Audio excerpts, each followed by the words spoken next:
Hi, welcome back. It's Melissa with Sentimental Salvage and Design here in Murnum, and today we are going to create this nice faux finish on this candlestick. So we're going to be using, these are DIY, Debbie's Design Diary DIY products. This is the crystal clear liquid patina, and this is white swan. It's white paint. This is our white.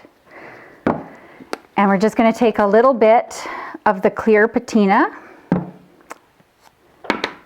and pour it in this cup. You don't need a lot.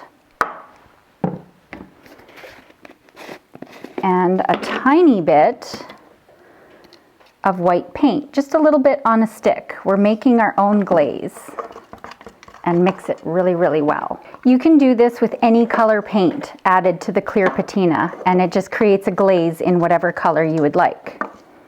So just take a little brush, you don't need a lot, and just start working it on your piece, working in small areas.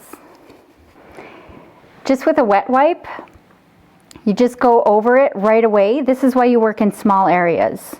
You don't want it to dry on there completely before you start distressing it back.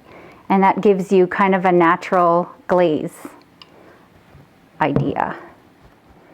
Just keep working around the piece in small areas, small sections at a time. The product dries really fast and you don't want it to start drying. Just continue on with the same method until you finish the whole piece. So this is how your finished project will look.